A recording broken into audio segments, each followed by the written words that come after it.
さ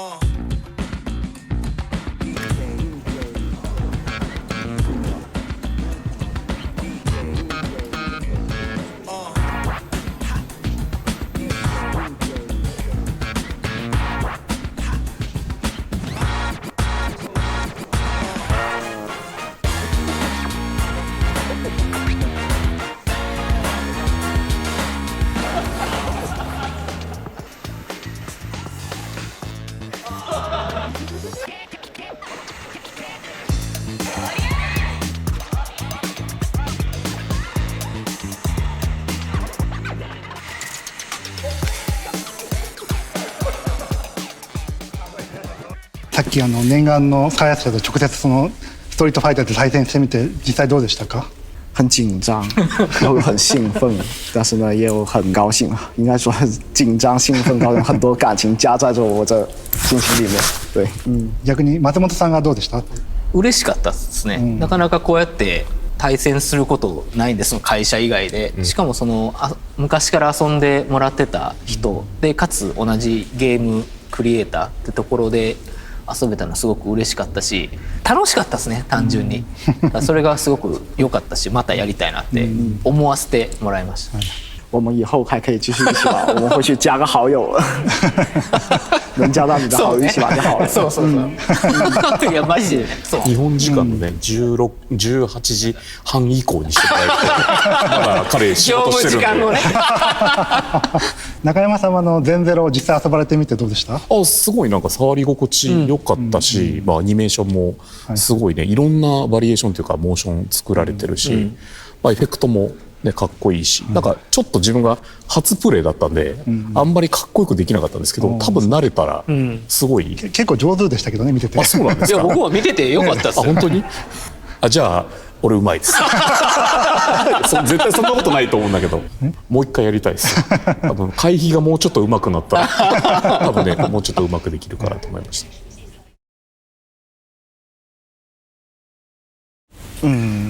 更多的我感觉还是一些设计理念的一些碰撞吧。刚才其实我在跟两位闲聊的时候，我们也聊到了一些，就是说，像我们动作游戏和格斗游戏，虽然它是完全不同的两种类型的游戏，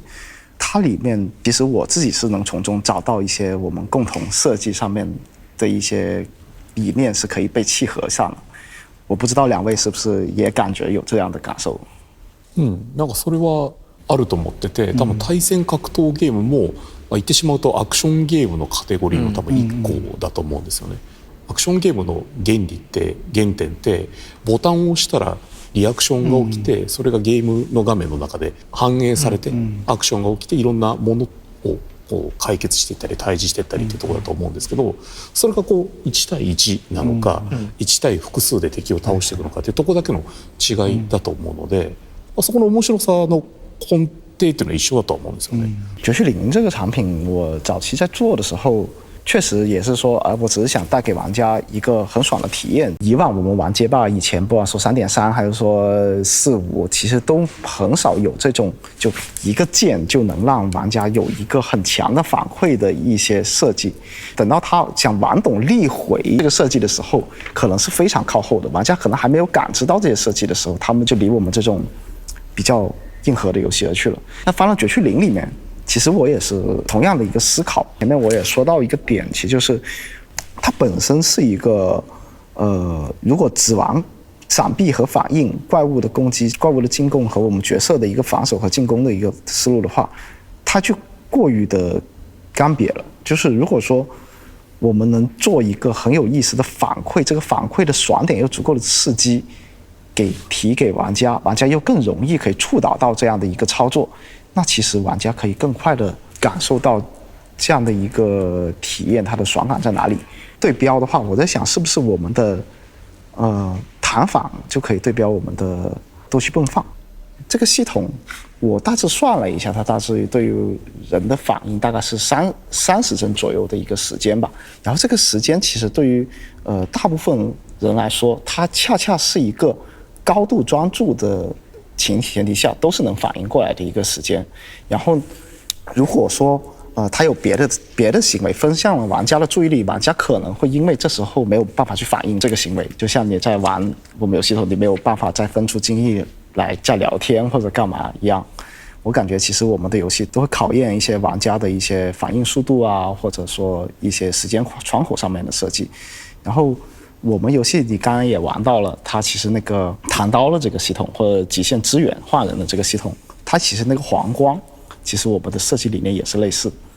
いきなりすごいね濃い話濃い話こういう話いや多分ドライブインパクトの発生のフレーム数のところがちょっと近いなと思ったと思うんですけど、あれ27フレームなんですよね。でそこって人間のこう反応できるところ、見てから反応できるところギリギリっていうのを結構開発チームで何回もこうテストして、ミスると上手い人でもやっぱ返せないとか、まあ、フレームはそこは狙ったっていうのはもちろんありますと、そこに対してパリがあって、強い行動なんだけどそれをこうなんとかかわすというかいなすための手段っていうのも複数やっぱ用意してるのでっていうところの、こう多分駆け引きというか読み合いみたいなところが本当にフレーム単位でちょっとやってた部分はあるので、そのさっきのね黄色い光のところを確かに分かるもんね、予兆があってやばい来るぞっていうところから押すまでのこう特にトリガーなんで押し込みのところもやっぱあるんで、あそこが遊びとして面白いなと思いましたね。だからうちのストリートファイター特に6のチームに関して言うと、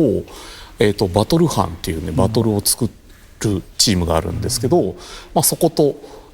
協議しながら作っていくというのがまあ一般的で、自分の方からこの攻撃の発生これぐらいにしてとかっていうことはほとんどなくて、一番最初に、まあ、どういう、体験をお客さんにしてもらいたいか、で、まあ、分かりやすいのがドライブインパクトとドライブパリーってものなんですけども、そもそもドライブインパクトって本当に対戦格闘ゲームを初めて触る方とかに対して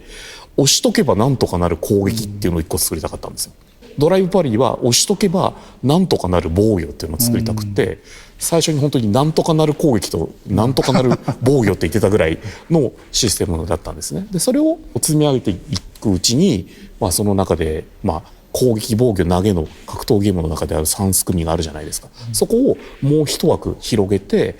選択肢をお客さんに楽しんでもらえるものを作ろうっていうシステムに形作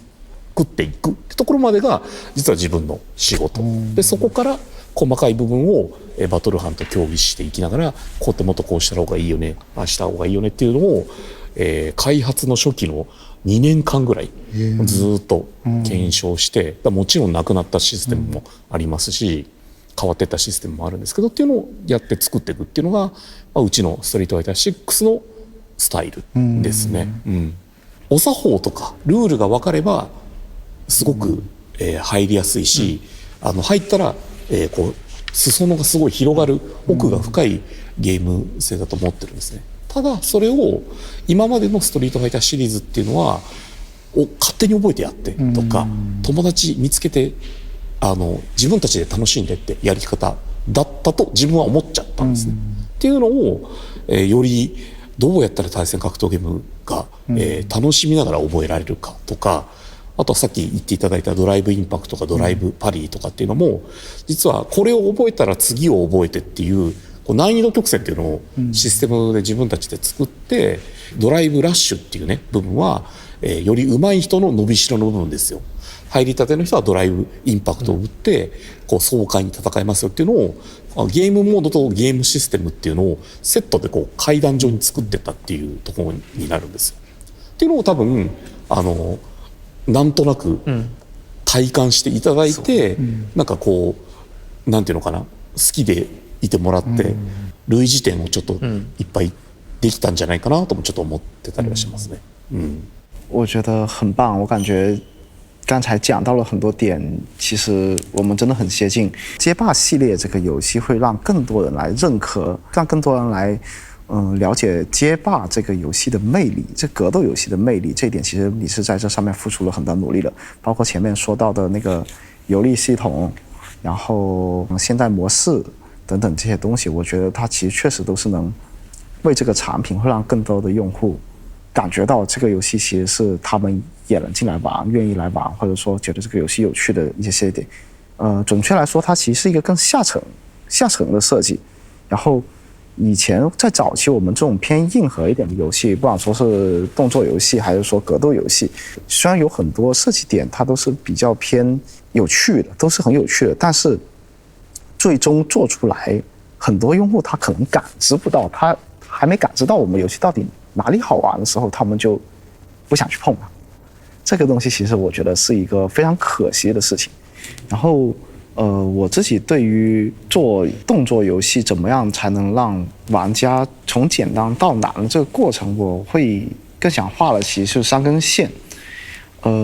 这3根线更像其实是一个用户的一个学习过程。我们最有魅力、最好玩的一个地方，它其实用户去接触到和理解它，它其实是需要一个循序渐进的一个过程。在他理解到我们最核心、最好玩、最有深度那部分趣味性的时候，他前置其实我们是需要去付出更多的努力，去让他们有信心，或者提供给他们信心。刚说到的，其实比如说我说从最浅层，刚才街霸聊到了迸发，它其实就是一个键，它既是一个进攻的手段，同时它也是一个防守的手段。应该说是转守为攻的一个手段。那放在绝区零里面，其实它本身我们的弹刀其实也是一个转守为攻的一个体验。那我们的前期的用户对于什么东西感兴趣呢？可能他会对于外面做了一个6分街，或者说我们做了一个别的主城，或者外面探索或者游玩，对我们的美术、对我们的音乐他感兴趣。但同时他可能也会对我们的核心玩法的战斗的一个强反馈的表现，就例如说街霸的可能是升龙拳，然后放到我们这边可能是它的一个触发一些连携技，比如说慢镜头下触发了一个很强的一个攻击，然后这个攻击给玩家的一个反馈会觉得，哎，我做了一个很厉害的事情。这个其实是我们设计在最浅层的一个让玩家觉得，哎，这个东西游戏我也原来能操作出来这么好看、这么华丽的技能，给玩家一种这样的感受。然后再往上抬的时候，那可能玩家慢慢就会理解到啊，原来这个游戏的系统它是要玩这些的，我要对我自己的角色去这样去搭配，这样去组队，他才会觉得哦，我们原来的战斗队伍之间的配合要这样去玩，他才会觉得好玩了。再往上抬的时候啊，可能我们会投入更难的关卡、更难的敌人，然后这个敌人他们什么时候投入给他，然后让他们去感觉到他的玩的过程的那个适应的时间，其实是有比较讲究的一些设计在这里面的。然后我们其实团队里也一直反反复复经常在研究，哎，为什么玩家玩到这个时候他们就觉得他们玩不下去了？为什么他玩到这个阶段的时候他就觉得，哎，可能他觉得玩不太会这个游戏？我们都会专项去对这些点去进行一些分析，然后我们从而去再思考一些设计，怎么样让这个设计在哪些点让他学会，哪些点让他投入一些更有刺激体验的东西给他们去玩。那以往其实我也看到很多玩家对于990的一些评价说，哎，好像有手就可以玩，很简单。那其实这个事情我自己感觉其实它其实就是一个过程。如果说我们前期如果一开始我就给了玩家一种感受，其实就是非常非常硬核的游戏，前面我们不顾及玩家们的一些基础体验，我们就给他直接上强度了，那么可能他们很快就觉得，哎，我不适合这个游戏，要不我还不玩了吧？那我觉得这真的是一种很可惜的事情。所以说我会很刻意的去把一些前期、中期、后期的体验把它给拆开来看，然后玩到后期，我们也肯定也是希望那些喜爱玩动作游戏的玩家对于我们的战斗，对于我们后面的一些 BOSS 战的体验，其实感知到，哎，我还是会紧张。我觉得这个游戏玩起来它还是有一定的挑战性和难度的，这才能构成我们的一个核心玩法的体验。但是每一个用户他的学习的时间还需要的时间长度，它都是不一样的。所以说我们去设计这条曲线的时候，它就尤为重要。对，但是我们一定会要想辦法去让我们的新用户和老用户到最終都能体驗到這個遊戲的樂趣，這是我的想法。ストリートファイターって遊んだらめちゃめちゃ面白いゲームで、それはまあもうストリートファイター2の時に一回ドカンって流行って、もう本当にどこ見ても大人から子供まで遊んでてすごく楽しいゲームだったっていうのはやっぱ変わらずずっと続いてきてるんですけど、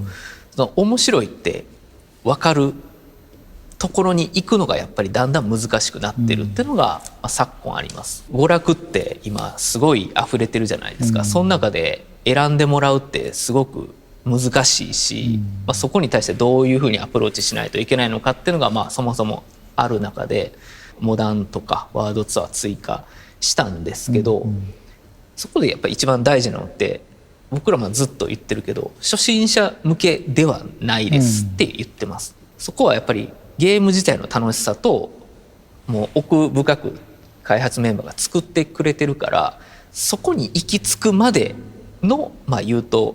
特急券というか、っていうものを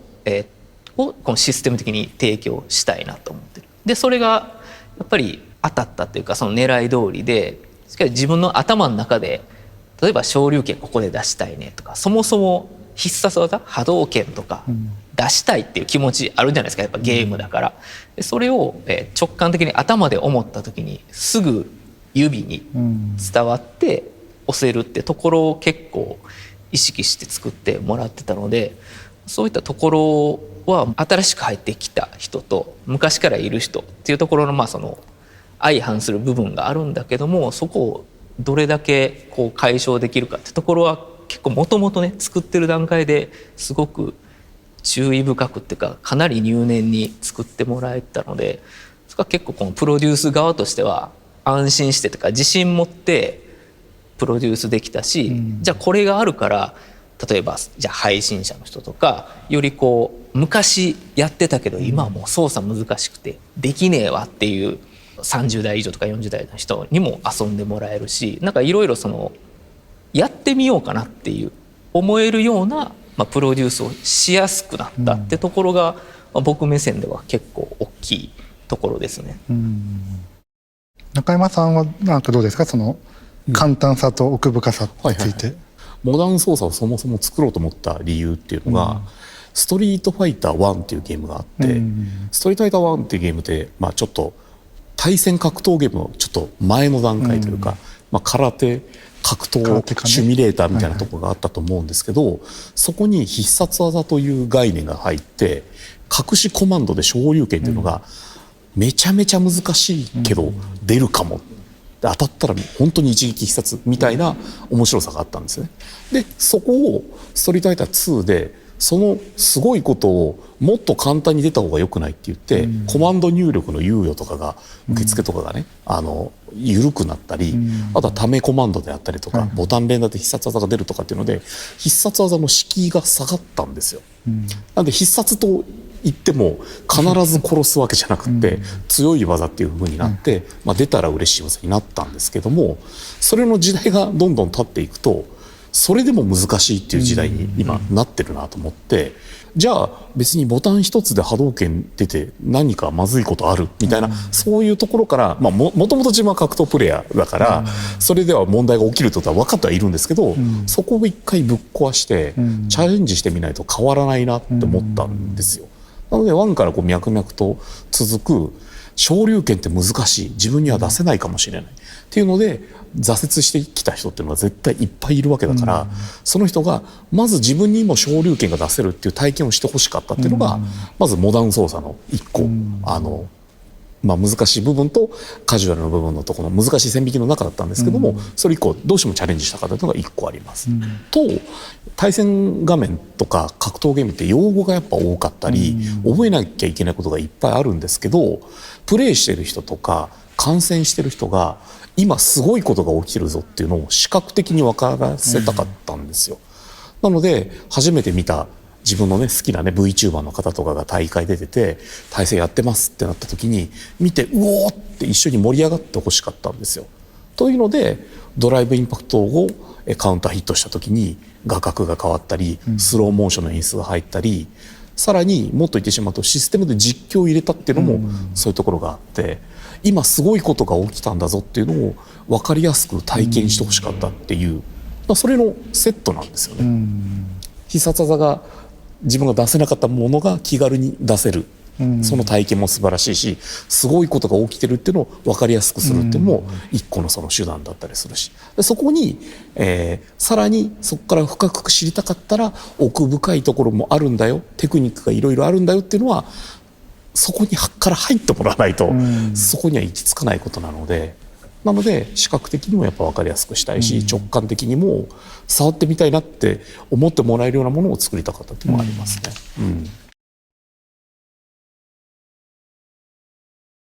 もともと僕はカプコンじゃなくて別の会社で営業してたんですけど、そこから転職して人事部に入ったんですよね。人事部に入って、開発側と営業管理職側の、間をちょっとつなぐような開発人事っていう仕事をしてたんですよ。で、そこで、自分がこう今後キャリア続けていくにあたって開発人事だからやっぱ開発のことをもうちょっと知らないとキャリアアップできないなと思ってて、開発に携わる仕事をさせてほしいっていうのは出してましたと。でその時にたまたまこう声をかけられたのが、ストリートファイターのプロジェクトやってた人だったんですよね。でやってみいひんっていう話があって、その時は何をやるかは言われてなくって、ちょっとチーム雰囲気見に来てよって言われてました。それが多分5発売前の時かな、そうだね、の時に行ったら中田さんもいたんですよね。ほんでなんか遊んだのかな、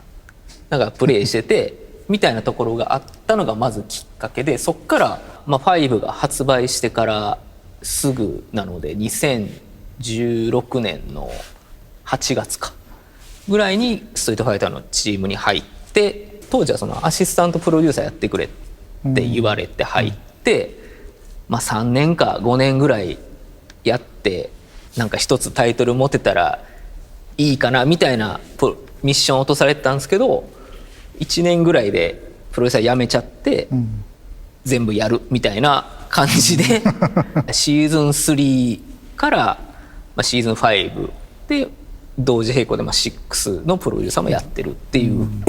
流れで入りました。営業管理職の方から開発職に行くのが初めてで、結構いろいろ会社の上の人も頑張ってその入れ替えのシステム考えたりとかしてやってもらえたのがあったので、なんかそこまでしてもらえたってのもあるので、もともとストリートファイターも好きでやってたから気合の入り方が違うというか、それはありましたね。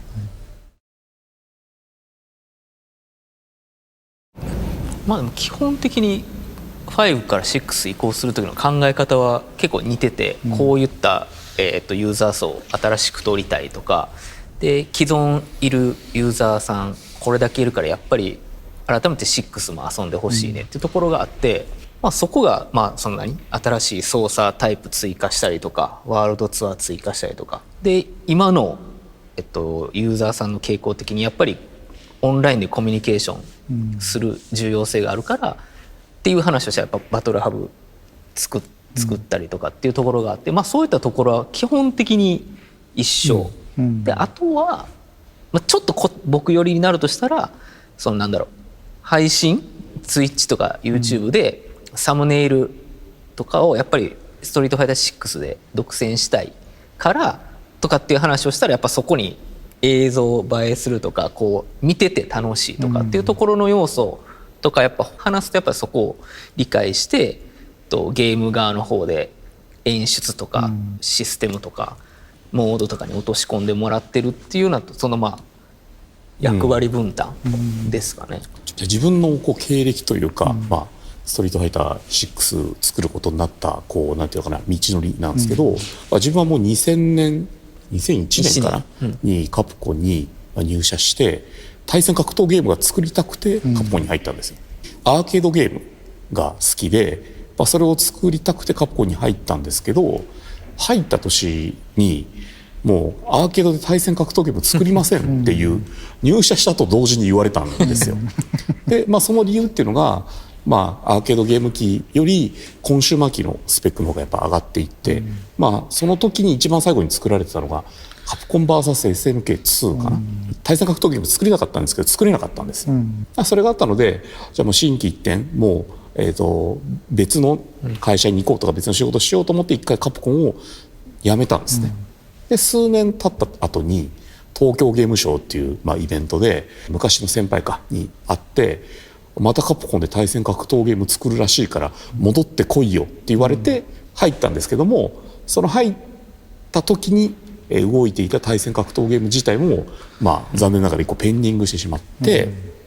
まあ、いろんな他のオートゲームとかねモバイルのゲームとかいろいろ作ってた時に「ストリートファイター5」というタイトルがもう自分が関わる3年ぐらい前から実は動いていて、とんでもないひどい状態になっているのでなんとかしてくれっていう無茶ぶりが来たんですよ。しかも期限は1年半って聞かれてて、作ってたクリエイターさんがやりたいことっていうのとお客さんがやったら楽しいと思うことっていうのがめちゃめちゃ乖離してたんですよ。だから多分ストリートファイター好きな人は喜ばないであろうっていうちょっと尖った作り方をしてて、自分は入ってそれをストリートファイターに戻すっていう作業をしてたんですね。自分のやりたいことっていうのはそこに入れられないんですよ。もちろん入ってはいますけどね。自分もストリートファイター大好きだからより多くの人にストリートファイターを楽しんでもらえるためにはこうした方がいいんじゃないかっていうのはずっと考えてたんですね。ストリートファイター6を立ち上げできるってなった時に、考えてたものっていうのがその松本プロデューサーとほぼほぼ合致してたっていうことで、まあ、ある意味リベンジみたいなんじゃないですけど、ストリートファイター6をそれで、まあ、作ることができましたと。我们都会认为好的美术它是在足够讲究的前提下，还有一个点其实是我们一定要做到，其实就是要让玩家觉得它跟以前我们见过的东西不太一样。至于怎么做到不一样这个点，其实我们也寻求过很多不一样的方法。就比如说，没准我们真的是在游戏里面，我做头熊，我做个机器人进去，我们觉得它是有趣的。同时，我们去做一种新的东西，在做创新的过程中，我们也要考虑现在的用户他是否能接受的前提下去做。这是我跟团队同学一直在讨论和持续研究的一个话题。就举个例子吧，绝区零在做一个都市题材的产品，但是都市题材的产品，如果说我只是把现在的车或者说现在的飞机或者大楼给做出来，对玩家来说它是足够新鲜的吗？我这个事情其实也是在想，我觉得好像还真不一定。那如果说我们尝试去把以前很复古的车，很老的一些以前在我还很小，只有7、8岁读小学上小学的时候见过的一些美术审美上面很好看的一些东西，把它再搬到现在这个时代来看，那是不是对于用户来说是一种新鲜的体验呢？我觉得很有可能，因为大家现在都没有再去看那些东西了，甚至我会觉得以前的一些审美直到拿到现在来看，它还是非常有艺术价值和审美价值在这里面的。所以说我们会很刻意的去用到一些复古的要素，包括以前我觉得以前的车子也好，或者以前的一些录像带也好，或者以前的一些街机。やっぱりそうですね、ゲームが出る前も大事だし、僕ら的には出る前と出てから半年ぐらいはやっぱりこううまくプロモーション続けないといけないと思ってて、出る前はかなりプロモーションやりましたね。それはストリートファイター6ってまず新しくなってますよ。キャラクターもそうだし、デザインもそうだし、音楽もそうだし、それこそそのシステムも新しくなってるってところをちゃんと丁寧に動画にして説明して理解してもらうっていうのを、例えばそれはタレントさん使ったりもそうだし、公式サイトでちゃんと説明したりとかっていうところを結構繰り返しやりました。格闘ゲームあんまりないんかもしれないですけど、体験版っていうのも出して早く、ストリートファイター6ってこういうゲームなんだっていうのを触れてもらう機会も作って、ベータテストもそうなんですけどそれもやったし、ストリートファイター6が出る前にストリートファイター6のグッズをどうしても作りたくって、でそれを作ったら発売前から買ってくれる人ってやっぱいるじゃないですか。でその人が普段からそれを身につけてるとやっぱりロイヤリティ度が上がってきて、自分がそのストリートファイター6と一緒に費やしてる時間がやっぱりだんだん増えてきて、じゃあ発売した時ってやっぱそれが発売して初めて知る人よりも発売する前から一緒にそのストリートファイター6とこう時間を共有してるから、よりこう没入する角度も高くなるし好きになってもらえる時間も長くなるから、そういったところはかなり重要視してプロモーションっていうか露出 しました。だからそういうのをやっていくとやっぱり遊んでもらえる人が増える、体験版とかベータテストで遊んでもらう人が増えると楽しい部分をやっぱり皆さん拡散してくれたり口コミで伝えてもらったりで、今なんかはやっぱ動画に自分で動画作ってあげてもらったりするから、それでこう自走してプロモーションできてるっていう部分もすごくこう今の時代とマッチするような感じで広めれたのが良かったなっていうのがまず一つあって、発売してからも、いろんなこうイベントを立て続けにすることで流行ってる感を出したかった。で流行ってる感っていうのを作れると、その自分が遊んでるゲームに対してやっぱこの自信を持てるっていうか、今僕とか私が遊んでるゲームってなんかいろんなところでコラボしてるのも見るし、いろんな人が遊んでるからなんかやっぱいい気分になると思うんですね。だからそういったところをせっかく遊んでもらってる人に対してもなんかこうベネフィット感じてほしいから、イベントめちゃめちゃするしコラボもめちゃめちゃするしグッズもめちゃめちゃするし、これでもかってぐらいバンバンやっていて、それがこう結果的にこう遊んでる皆さんに対していい気持ちになってよりストリートファイター6遊んでもらえるっていうところは相当前から意識してやってたので、それが今のストリートファイター6のシーンっていうところにつながってるのかなっていうところはありますね。そこはかなり意識はしました。やっぱこうやって会話しないと分かんないことってあったんですけど、それがすごく今日分かって、なんか同じ気持ち、やっぱりそうなんですよ。さっきあったみたいにどれだけお客様のことを見て作ってるかってすごく大事かなと思ってます。よくディレクターの中山も言うんですけど、なんか作品じゃなくて商品作ってるっていうのがやっぱ僕もしっくりきてて、で自分はもともとその営業してたからよく分かるんですけど、やっぱ作り手が作ってるものをどうやって伝えるかって大事だし、でその感覚をやっぱディレクターも持ってるからすごくやりやすいし、同じ方向をこう向けたっていうのがなんかその全ゼロ作ってるリーさんもなんか似たような感覚持ってるなっていうのは今回話で分かったし、あとはやっぱ最初に対戦したけど普通に同じゲームを一緒に楽しめたっていうのがすごく嬉しかったから、なんか今日は良かったなめっちゃ良かったなって感じがありますね。なのでまだまだ僕たちは僕たちで運営続けていってアップデートとかしていくし、それ頑張っていくんですけど、一緒にねそうやって全ゼロもこれから多分忙しい時期で大変な時期来ると思うけど、頑張って一緒に切磋琢磨してお互いなんかどっかのイベントとかでこう見ることになったらすごく嬉しいなって思いますね。自分たちもよく話してることなんですけど、やっぱゲームって作るだけじゃ全く意味がなくて、お客さんに遊んでもらわないとやっぱりいけないんですよね。でそこで初めて価値が生まれるものなので、プロダクトとして出すだけじゃなくて、その遊んでいただく方の気持ちとかね、そこから先を考えて作っていかないといけないっていうのが本当に共通認識であってすごい嬉しかったっていうのと、そこにそのゲームを好きになってもらうための手段ってやっぱりいくつかあって、それがねグラフィックであるとか音楽であるとかカットシーンであるとか演出であるとかっていうものに、どれだけ本当に気を使えるかとか、その中にさっきね言っていただいたみたいに新しい体験を、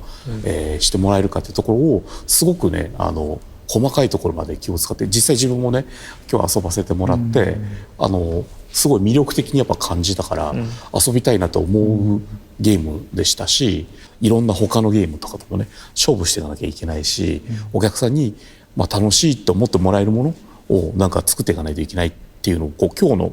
対談で改めて感じさせてもらってすごいありがたかったですね。我还是想重复感慨，